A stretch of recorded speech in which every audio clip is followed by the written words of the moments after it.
Anyone. Don't make this a racial issue, and don't make it a political issue. And don't blur the lines for your political purposes. To the protesters for tonight, I ask them to be calm, be peaceful, so the police don't have to spend a lot of time with the protesters, and the police can do their job with the looting and the criminal activity. I also remind the protesters that their point is very important and their outrage is justified. But keep in mind, during this moment when you're going out to protest, we're still in the middle of the COVID pandemic. We're just reopening Western New York. We're just reopening the Capital District. We're going to reopen New York City this coming Monday. Yes, protest. Yes, express your outrage. But be responsible, because the last thing we want to do is see a spike in the number of COVID cases. And that is one of the complications of these compounding crises. I know a lot of the protesters are so annoyed they don't want to hear about COVID anymore. COVID is yesterday's news. No, COVID is still a problem. And COVID still kills also. So be mindful and respectful of that. But look, it is a tough moment. There is no doubt. But there's also no doubt that we have gone through many tough moments in this state and in this country. And we've gone through many long nights, and we've dealt with many problems. We've dealt with this COVID virus, which frankly is one of the most frightening challenges that we have confronted. And we have a lot to do. And we have a lot to do at the same time.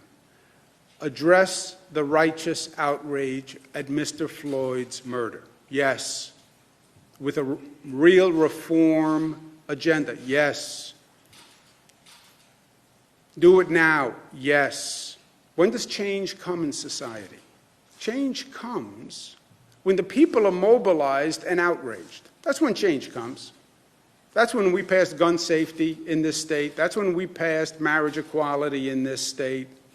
That's what happened in this nation after the Triangle Shirtwaist Factory fire. That's what happened after the Great Depression.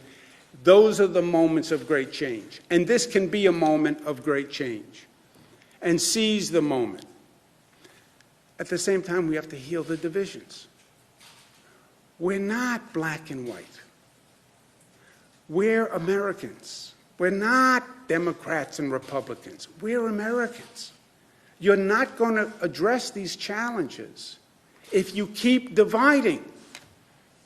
It's not going to happen.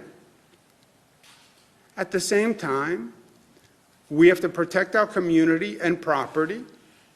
The looting, the criminal activity has to be stopped. Police have to do their job. And we have to help the police do their job. And at the same time, we still have to stop the spread of COVID-19. Wow. All those things at the same time. Yes. Yes.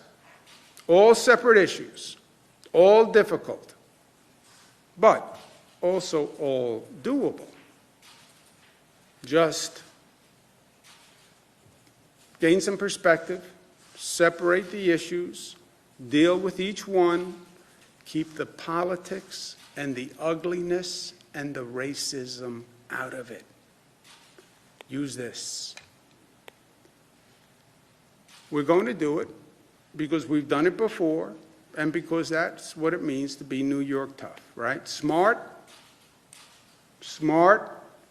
keep your perspective, separate the issues, deal with the facts. Let's deal with facts, okay? Not hyperbole, not rhetoric, not showmanship, not photo opportunities. Facts. Give me the facts. Let's be united. Don't use this moment with all these problems to play your politics. Don't do it. Don't use this moment when people are scared and people are angry, and be divisive. Don't play to the fear. Don't do that. Not when the nation is on this precarious edge. Don't do that. That's the one weak spot for this nation always. E pluribus unum. We just put it on our state seal. Out of many, one. The enduring promise, the continuing challenge. How do you do it? We're not black and white. We're not Democratic and Republican. We're not urban and rural. We're America. Stay united. Stay disciplined. And stay loving. You need the most love when things are the most difficult. And that's where we are today. Karen? Governor, you said the National Guard is on standby this time. I did hear what you said. Are you recommending that they come in to help the police in New York City? And secondly, how is that different than what President Trump said yesterday about having the U.S. military come into states? Yeah, I think what the president was saying was he believes there should be a militarization of the police, in essence.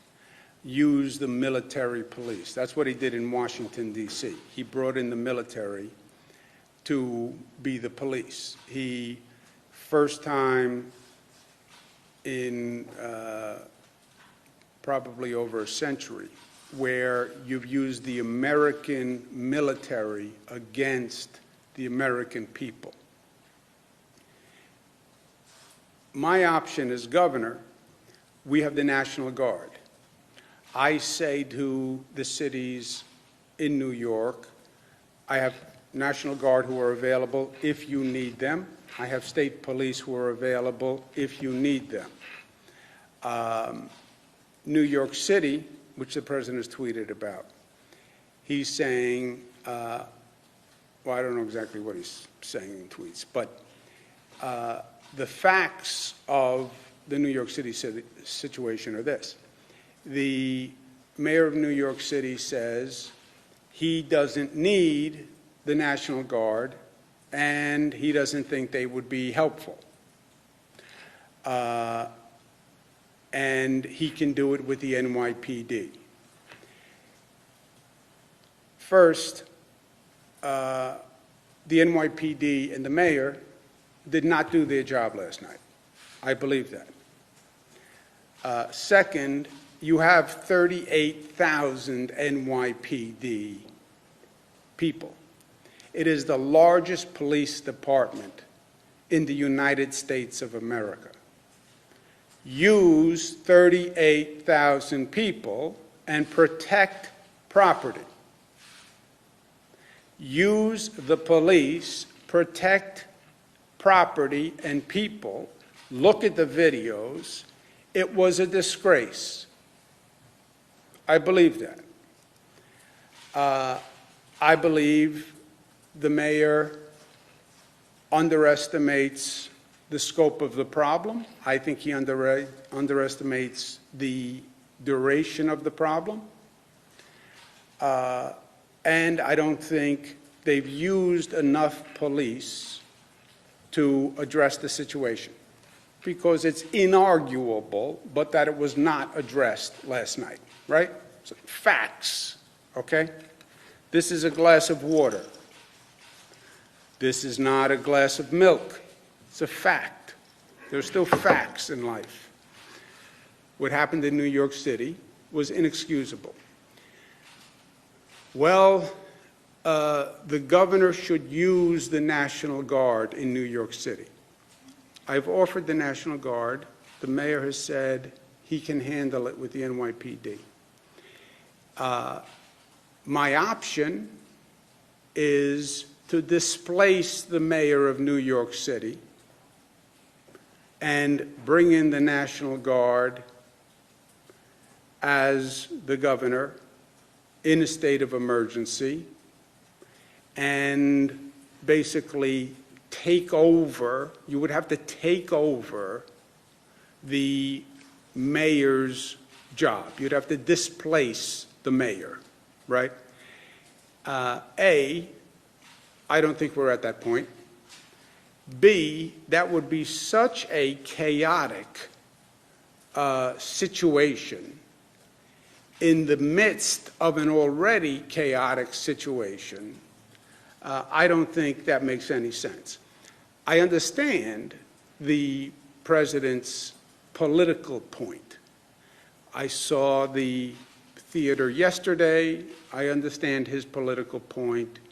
He is Mr. Law and Order, and he would bring in the military to put down these protests. The president doesn't want to distinguish between the looters and the protesters. See, the president doesn't want to speak about the killing of Mr. Floyd. The president wants to talk about just looting, because if he's talking about looting, he doesn't have to talk about the killing of Mr. Floyd. And he doesn't want to talk about the killing of Mr. Floyd. And he doesn't want to talk about reforming the justice system. He doesn't want to talk about that. So he wants to say they're all looters. They're not all looters. That's his political spin on all of this. I'm doing government. Government versus political spin. To do what he's talking about, the governors should just bring in the National Guard over the mayors. You'd have to displace the mayor, right? That's practically, governmentally, how do you do that? You'd have to displace the mayor.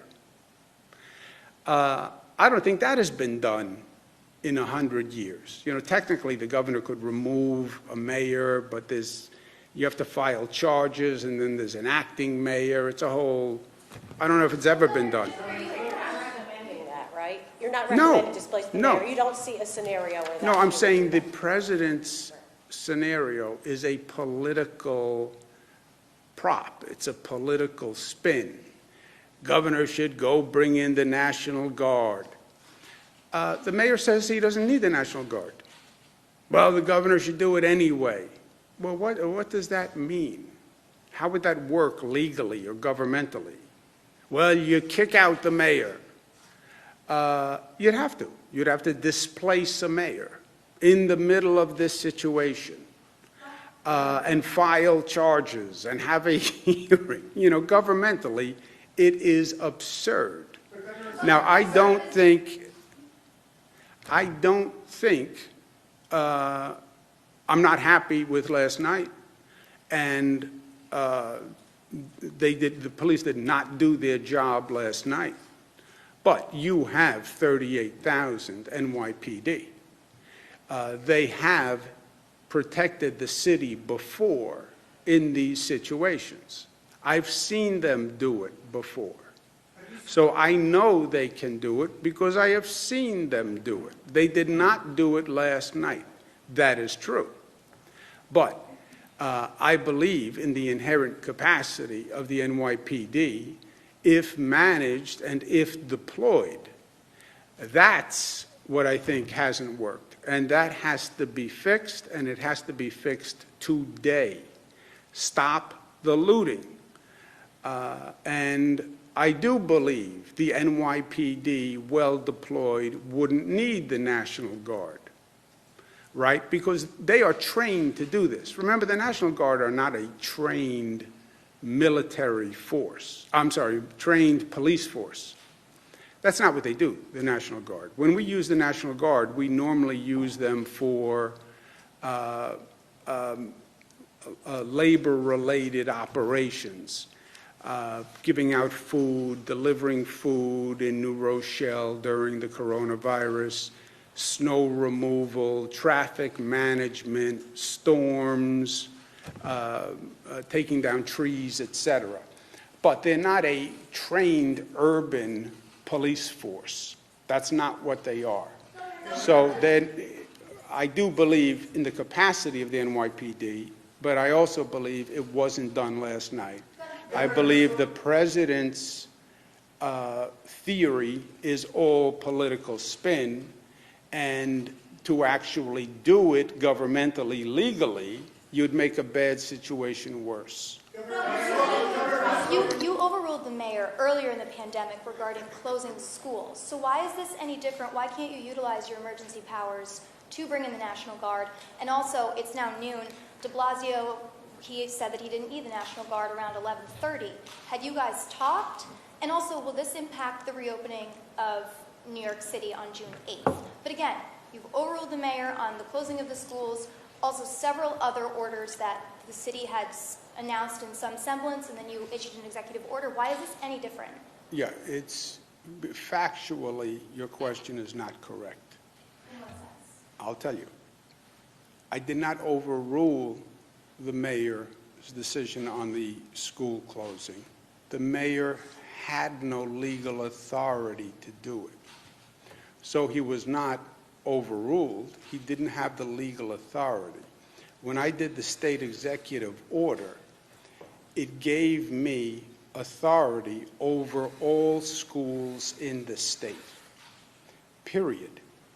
So if the Buffalo school superintendent said, I think they should be opened or I think they should be closed, I'm not overruling him.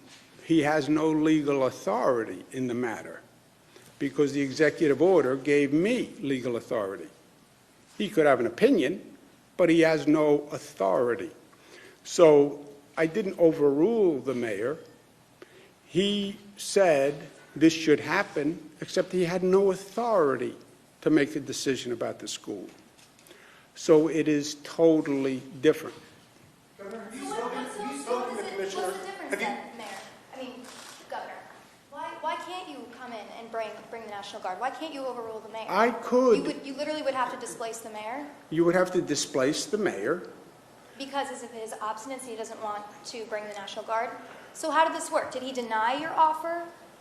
He didn't deny an offer. I've offered all the mayors the National Guard and state police. Some have accepted it, some haven't. They make that determination. I get the politics of what your paper believes and what the president believes. Okay. So I get the politics and philosophy of your paper and the president, but governmentally, how would that work? You can't have two police forces. Governor sends in the National Guard, that's one police force, and then you have the NYPD, that's a second police force. That's called chaos and mayhem, and people get hurt. There has to be one police force that's managed. So you legally, yes, can you displace a mayor? Yes, a mayor can be removed. It has not happened. I can't find the precedent. But theoretically, it is legally possible. It is a bizarre thing to try to do in this situation. I think would only make would make a bad situation worse. Also, I don't think it's necessary because I believe the NYPD can do this because the NYPD has done this. They have done numerous rioting situations in New York City and numerous looting situations in New York City and very difficult racial situations in New York City. You know, I'm older than you guys, but if you look back, you can Google this. They've gone through Crown Heights. They've gone through a lot of very difficult situations. The NYPD is like 5 times the size of any other police department. They're huge, 38,000. I think Los Angeles has something like 8,000 police officers. I mean, NYPD is a huge organization. I believe they can do it. They have to be told to do it. They have to be given the confidence and the support to do it. They have to be directed to do it. You know, police officers want to know that they're supported and they know what the mission is, and they're going to be supported in doing it, but I believe they can do it. You requested to send National Guard members to D.C.? Have you spoken to Commissioner Shea? Have you made your displeasure known to him? I have not spoken to him today. I spoke to them yesterday. And when you say do your job, that's a broad mandate. What would you like to see? Do you want to see more cops in the street? And could we open this up to the state police? What sort of law enforcement methods are they not performing that you would like to see them perform? I think, look, I've seen, again, do your job. Do what you've done in the past. You know how you stopped looting in the past and how you stopped rioting in the past? Do that again. Whatever you're doing differently now, stop doing it and do what you did was effective. I think it's deployment. I think it's the numbers. You have 38,000 police officers. Deploy them. Give them the support. And look, on the videotape, to me, you see a lot of looting and not enough police presence. And Governor. Superintendent Corlett, what would you say? What would you do differently if you were running the NYPD? Listen, the NYPD is a very well-trained professional police department. It's very well run. They're one of our best law enforcement partners. We've offered help. We've offered help to the communities upstate. We've in Buffalo, Rochester, Syracuse, Albany, Newburgh, and we stand ready to help the NYPD at any time. But that's really a decision made by the political. I'm sorry to interrupt you. What are they doing wrong? What are they doing wrong is it was rampant looting across the city last night that they did not stop, and that was their job.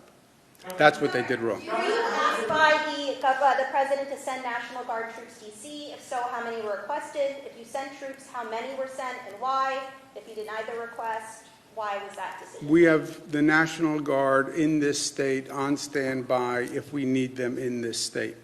And we're not in a position at this point to offer National Guard assistance to any place outside of the state because we may need them. Were you asked by the president to do so? I don't know what requests they've gotten, but I can tell you this. I wouldn't grant any request to send National Guard out of the state at this time because I want them in this state in case we need them. The nation's Medicare chief says that New York State did not follow federal protocol when COVID patients were sent back to nursing homes. Do you have a response to that assertion? Say that again? The nation's Medicare chief, Seema Verma, says New York State did not follow federal guidelines in releasing COVID patients back to the nursing homes. Yeah, I think that's exactly wrong. We've read you the federal regulations before. I don't have them with me. Do you know what this is Yeah, about? it's just wrong. And this is not a question of opinion. And I know that there's a lot of politics going on behind the scenes in Washington right now on the COVID response. But there are words written down on a piece of paper, and you can read them yourself. I read them in a prior press briefing. I know they're hanging their hat on saying, but they said that you have to make sure that the nursing homes are able to accept the patients and properly care for them.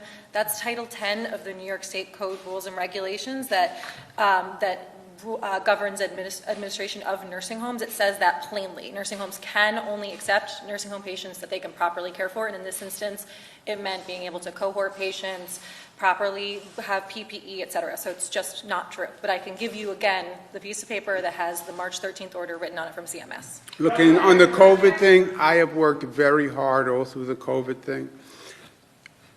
You know, let's take a step back. We're dealing with the Greg Floyd murder in a hyper-political environment. We were dealing with COVID in a hyper-political environment, right? The hyper-political environment didn't just start. I worked very hard to stay away from the politics. I worked very hard to work with the president to do the best for New York, right? And I've said in this room 57 times, I'm not going to engage in politics. I said that politically about myself, about what I was thinking. Maybe he's going to run for this, maybe he's going to run for that. That would then hurt my credibility.